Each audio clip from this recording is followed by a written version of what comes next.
Hello, everyone. This is Steve from A Better Life. This podcast is brought to you by our sponsors, Premium Botanical.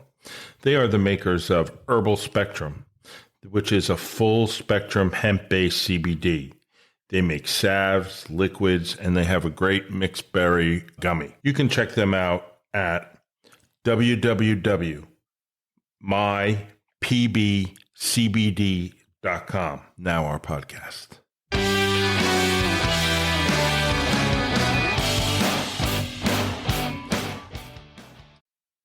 Hello, everyone, and welcome back to our podcast. This is Steve again. George is still working on his project. Hopefully next week or the week after, we'll have him back, and I'm sure we're going to hear all about it. So it's been about a week or so. I took a 5 or 6 day vacation in Maine. It was an amazing place. Maine is an amazing place, and if you've never been there, you really need to go. It's different than anywhere you've ever been. I'm lucky enough to have a family member. My sister and my brother-in-law live in Bar Harbor. So I was up there visiting them for my birthday. I was about 5 days up there. Bar Harbor is a great place, great town, great food. I ate lobster till it was coming out of my ears, breakfast, lunch, and dinner. They also live practically inside Arcadia National Park. So it is a visually beautiful as well as socially rewarding place.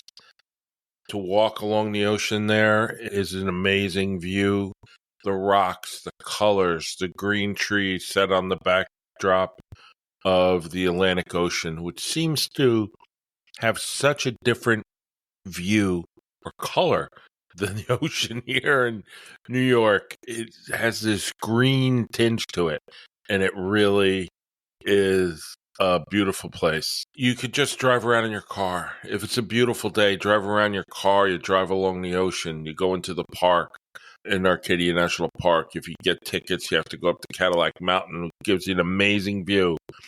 Now, there's not a lot to do at Cadillac Mountain, and you have to get a reservation. The daytime reservations are fairly easy. The nighttime reservations, like for sundown or sunup, which is a beautiful site, and I've done it many times, it's a little more harder to get. You have to do it ahead of time, and on Memorial Day weekend, it's a little trickier. We went up there in the daytime. It's beautiful to sit there. You take some pictures, you hang out for a few minutes, and then you leave, pretty much.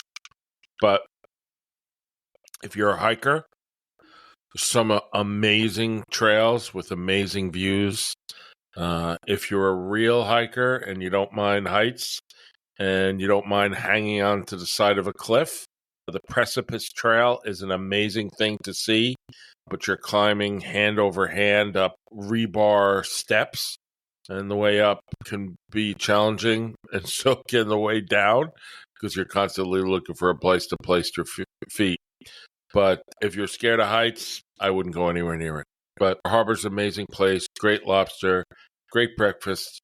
You could just go downtown and sit on a bench and just admire how everything looks.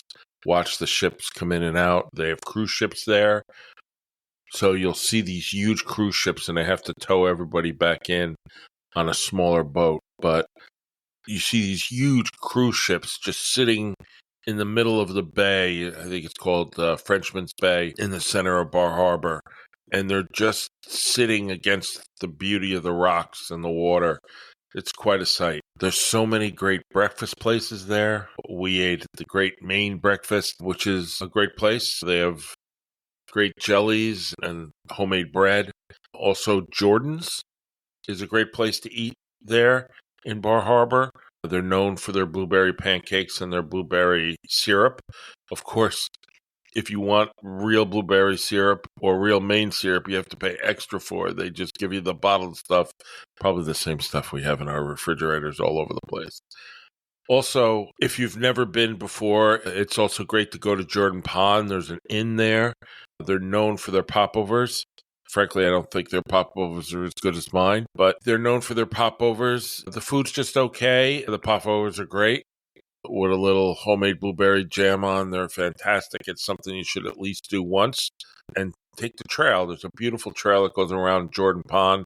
It's a great view the entire time. It's not that bad of a hike. I don't remember how long it is anymore, but it is a great place to go. And there's always trips to some of the local towns, also great shopping, walking around, have lunch. When I was there, it's just a great view. If you go in, I don't know if it's Northwest Harbor, Northeast Harbor, north there, I can never remember which one's which. If you go in there, you go on Sergeant's Ave or Sergeant's Road. It goes right along one of the little teeny coves that come in from the ocean, and it's just a beautiful sight. I recommend to anyone who's looking for a place to go for a few days, I would definitely recommend Bar Harbor. Me, I live in New York, so it's a little bit of a truck. It's 7.5 hours without stopping. We had some wicked thunderstorms on the way up that stretched for about an hour and a half. I drove in pure, you can't see your hand in front of your face, pouring rain on the Maine Turnpike. It was a little bit of a challenge, but very enjoyable time. It's really, really a great place to go. Please back to it. I also wanted to mention one of the new features we have at the A Better Life with George and Steve is you're able to text us now. So when you listen to our podcast, you will see when you log on to our podcast or when it comes up on your app, whether it's your phone or your computer, however you listen to it, you'll see above the description of the episode a sign that says click here. And what that is, a fan, they call it fan mail. It's a certain kind of software that you're able to click and send us a message. So we'd love to hear from you. We'd love you to start using it. We'd like to hear what you want to hear from us. What you don't want to hear from us is probably me talking by myself. But it's a great way to communicate to us. Please let us know what you think. Give us comments. Leave any info you want. If you want us to reach out to you, please, we'd appreciate any feedback you give us. So look for it on every description of every episode you look for. At the top of the description, it'll say click here, and that is a way to message us directly. Please, we'd like to hear more from you. Just to get back to our regular last program, I spoke a lot about the Knicks and the Rangers, and obviously we're a little bit later in dates. The Knicks have ended their run for the playoffs. It was a great time for me to watch the Knicks with so much heart and so much fight, and that's exactly the way they went down. Unfortunately, they ran out of players. So many people were injured coming into this, where they really didn't have anybody off the bench. And then their major players got hurt even more. It's easy to criticize them that they weren't deep enough or whatever you think, but I think they're a team of the future. I think there's a lot of teams out there that are teams of the future. Certainly both the Timberwolves and the Dallas Mavericks are teams that are on the up and coming. So when the Celtics get to the playoffs, they're going to have their hands full, which either team ends up winning that battle. Of course, as I talked a lot about heart in the New York teams, you can't say the word heart in New York teams and not bring up the New York Rangers. The New York Rangers have been fighting and fighting in hockey like I can't believe. They will not give up. Even when they're down, which is the other night, they were down, I want to say 3 goals.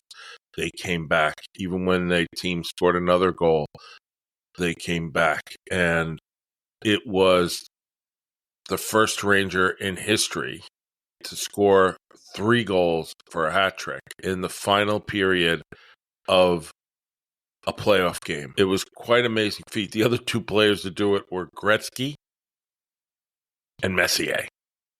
How's that for good company? So the Rangers are playing again tonight. They're up 2-1 in the playoffs. They've had 2 overtime victories back-to-back. They're fighters. They're a tough team. And I have to say the Florida Panthers are a pretty tough team, too. If I was totally unbiased, I would say the Panthers are a better team as far as skill and fight. But I don't think the Rangers are going to give up. I just don't think their will is going to carry them through to the finals. And whatever happens in the finals, I know that's an ongoing process. Of course, to see the Edmonton prevail in that and the Edmonton fighting the Rangers in the finals would be quite a feat, too. Another thing I spent a lot of time looking at while I was on vacation is these AI chatbots. Have you seen them on social media? AI chatbots. They're these guys taking over our known world. When we cannot tell any longer, and if you're not aware of this, you should be aware of it, is that AI has become so sophisticated that we don't even realize that they're not humans anymore. I use it in the podcast when, obviously not for speaking, but the descriptions are crafted by AI. It comes with the service of posting it. I would say I write almost 50-50 as much as the AI bot puts out in the description. They do an amazing job that makes me scratch my head sometimes. They talk about things in the description more descriptive than I would be about it. Of course, I spoke it, so that may have something to do with it. But these bots are out there, and sometimes you're having communications with them if you're chatting with something you saw online, whether it's Facebook, whether it's Instagram, and you don't even realize that you're chatting with a computer program. So I tell you all, it's not something that I particularly care for, but I did want to mention it because I wanted you all to be aware that this is going on out there. And for us that are not from the AI generation, you should be aware that sometimes you're not really talking to a real person. We know that those chatbots exist with some of the chat boxes online when you're looking for help, whether it's a computer program, whether it's a service, whether it's your cable service, whether it's your cellular service. There's all kinds of chatbots to have out there, but usually you could tell they're not as sophisticated, but it's a new world, and they're becoming more sophisticated every single. So that was one of the things in the news I saw. Another thing that brought my attention was I read that Red Lobster filed for bankruptcy. Red Lobster filed for bankruptcy. And the cause of their bankruptcy, I find, just makes me want to scratch my head. They're either the stupidest group in the world or the best liars I've ever heard. And that is, we've all seen those commercials. All you eat shrimp. All you can eat shrimp at Red Lobster. All you can eat shrimp at Red Lobster. You see that commercial over and over again. So the reason for their malfeasance, as you may say, the reason they haven't been able to keep the money in their company is because they went bankrupt from all you can eat. It cost them more to run the program than it did they got in revenue. How could that be? Are they not in the fish business? Do they think we're fools to believe that? That a company whose entire restaurant served seafood. They've served seafood as far back as I can remember.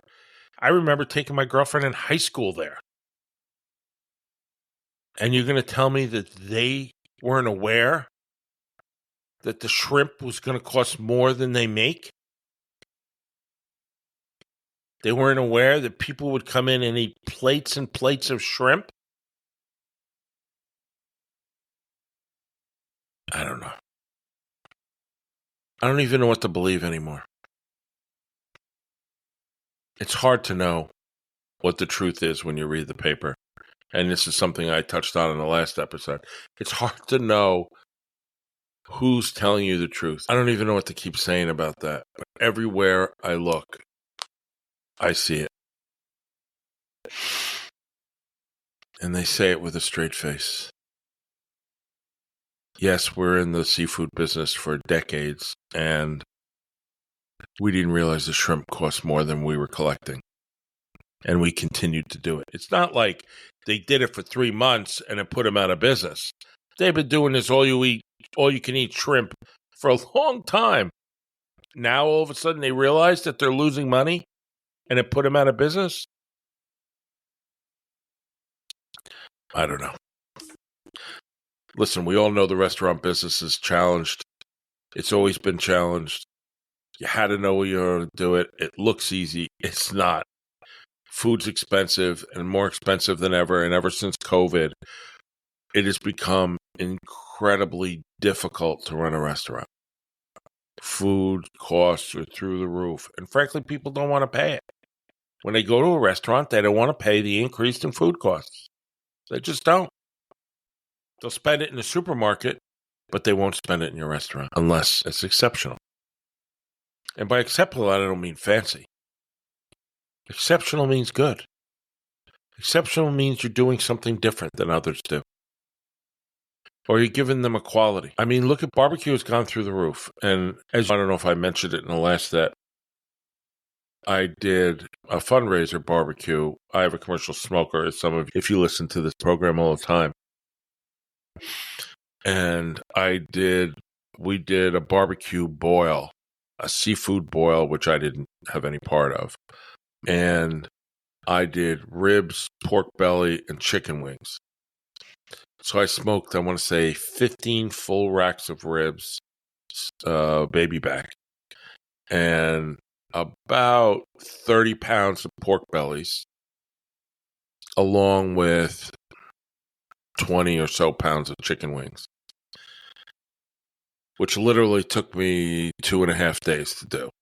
Preparation, making the rub, making the homemade sauce, prepping all the meat with the rub because I dry brine it overnight, and then cooking the ribs. The ribs take, I don't know, with so many ribs, it takes a little longer, wrapping them, cooking them. Takes about 6 hours, maybe 7 from the beginning, starting the fire. The pork bellies took about 4 hours, and the wings took about 1.5 to 2, let's say 2.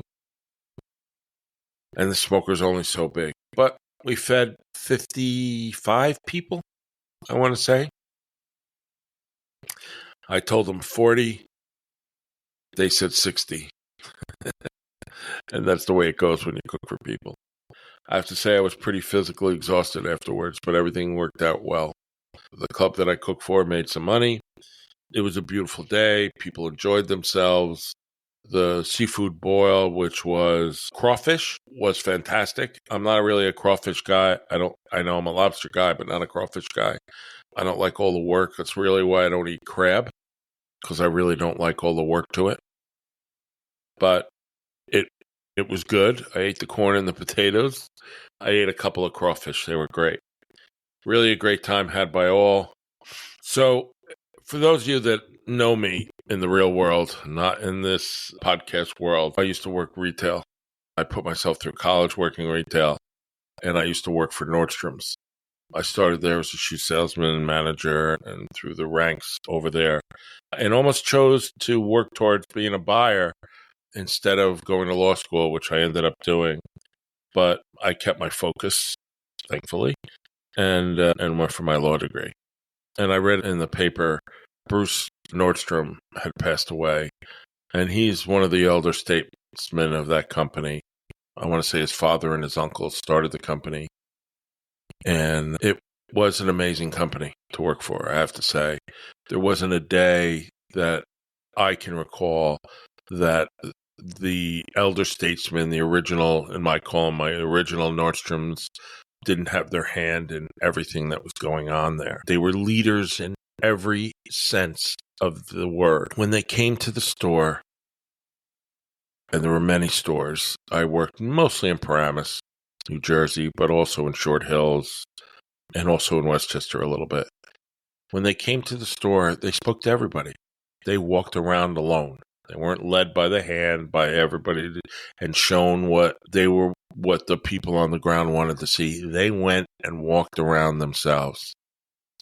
They would come into the stock room and speak to the stock boys, stock men, stock girls, whatever. They would speak to the salespeople. They would find out from the people on the ground what they needed, what was important to them, what made their jobs interesting, what made what would make their jobs better. They were hands-on. Hands-on is something lost in today's world, I think. In the world of this AI chatbots. They knew everybody's name. They would come and speak to me all the time. And they always knew my name. And they always put the customer first. I remember, and I don't remember, I want to say it was John Nordstrom's, one of the originals. One of the customer service people, a person had brought in a $10 gift certificate that expired. And they didn't want to give him credit for the $10 because it had expired many years ago. It was really old. And John Nordstrom's got wind of it. And he called that person up. He goes, listen, you give him credit. He came and had a store meeting. And he said, listen, somebody put $10 in. And there's this old gift certificate. He goes, what's the difference?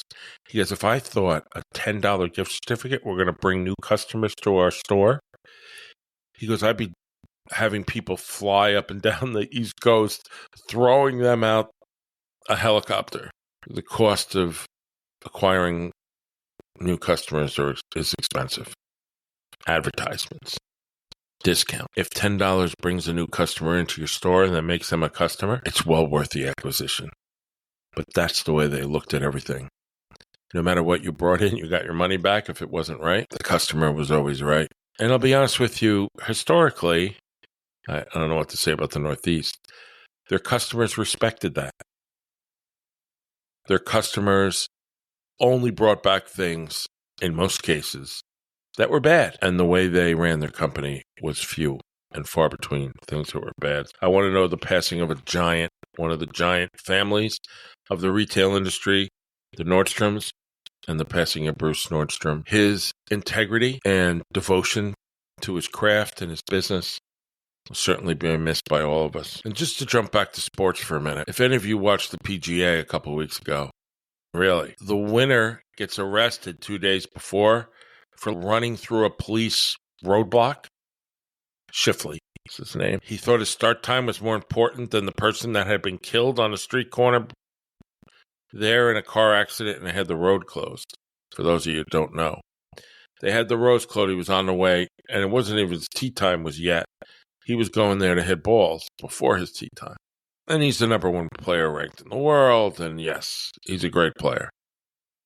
But there had been an accident, and a person was killed, and they had the whole street blocked off on the way to the golf course in Kentucky. Okay, so he ends up in a confrontation to the police officer, rides to go around the roadblock. I don't know the whole story in every detail, but he ends up getting arrested. On the day he's going to play, there's pictures everywhere in America of him in an orange jumpsuit. He, of course, ends up getting released. Everybody intervenes, but certainly not good look. Certainly not a good look for the PGA, which has been running their problems of good looks between them and Live, which is, for those of you who don't know, Saudi-based group started their own golf association and basically bought up a lot of the major players for ridiculous amounts of money. Certainly life-changing money, even for golfers. When someone pays you $100 million just to come play golf. So a lot of the great golfers, the competitive golfers, have gone over to Live. Then when the PGA realized their mistake with all this, they tried to merge them together, but I don't think that really ever happened. Now the Live golfers come over and play just in the majors. They tried to not let them play in the majors, but at the end result, they ended up playing in the majors.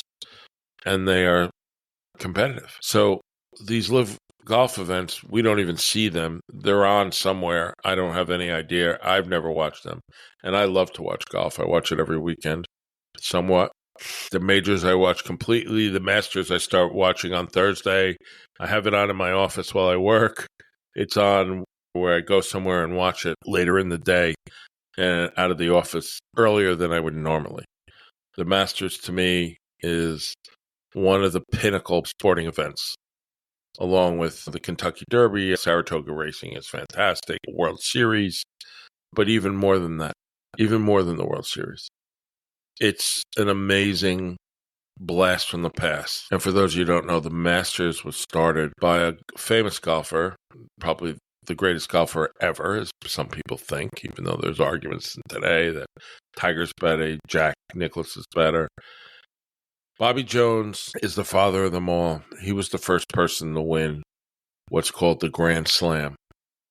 And people do the Lifetime Grand Slam, which they've won every one of the 4 events, which is the PGA, the US Open, the British Open, and the Masters. Years ago, there wasn't a Masters.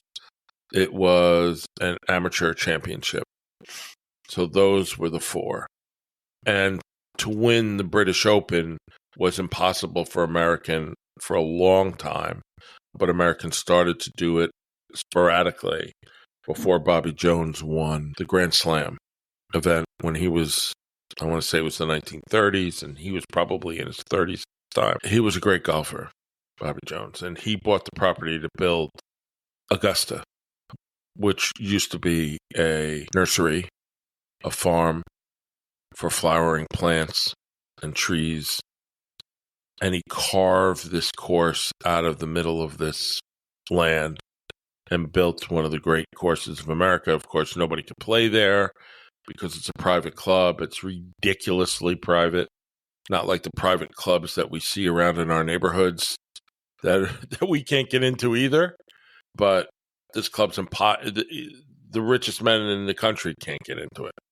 It's all by, I believe, invitation. And it's invitation by committee. For years, they didn't have any, obviously, minorities. They do now. They didn't have any women. They do now. And if you watch the Masters this time, you've seen that Condoleezza Rice, who's the former head of the NSA and other things for the government under, I believe, Bush, both Bushes, I think, was in their administration, is a prominent member of the course now. It goes... Eisenhower was a famous player, was a famous golfer, General Eisenhower. And after he retired from the military in the 1950s, so the story goes that there's an Eisenhower tree and there's an Eisenhower cabin. I'm guessing he used to stay in the cabin when he visited the course back in the day, because there are some cabins around. They're not really places people stay now, but there was a tree that he used to hit every time he played. And he asked them to remove it. They told him no, that's how difficult they are. Even when he was president of the United States, he asked them to remove it, and they would say no.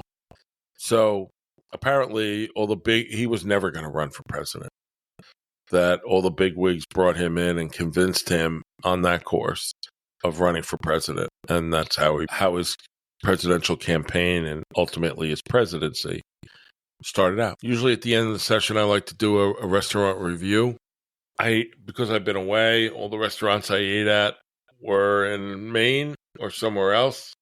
I would like to mention, and it's been prominently in the local papers and things, there's so many restaurants in Westchester County that have been closing. The newest one on the list is Town Dock, which is in Rye.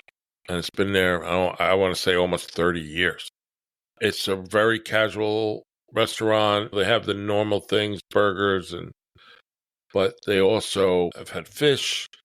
It's been a very local place to go, the Town Dock Tavern.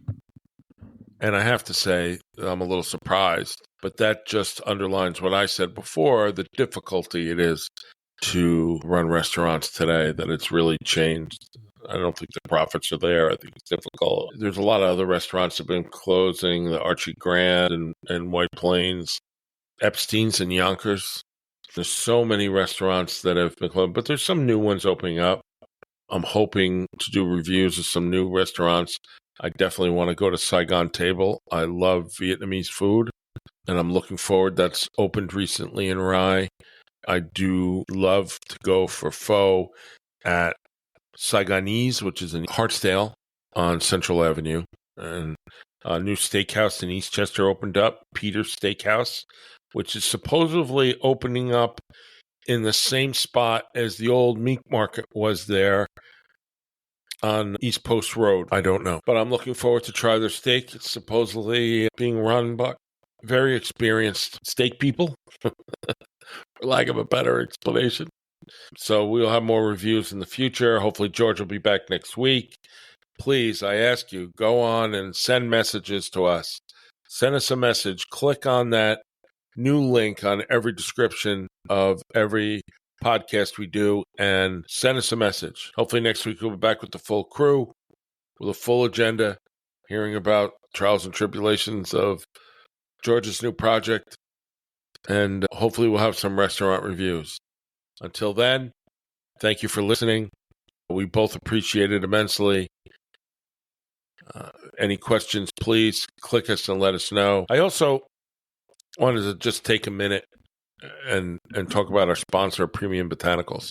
We're running a special promotion at Premium Botanicals, especially for our listeners here at A Better Life. Right now, you can get an extra 10% off on all products purchased at mypremiumbotanicals.com by putting in the code at checkout, A Better Life, one word, no spaces. Please check out our products.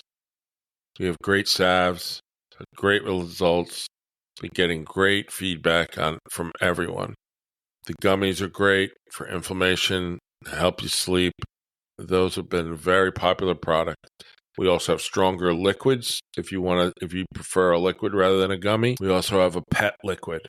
If your pet has anxiety or or has pain, you'll find that our pet liquids are very effective. Please check us out at mypremiumbotanicals.com. Thank you all for listening. Talk to you soon.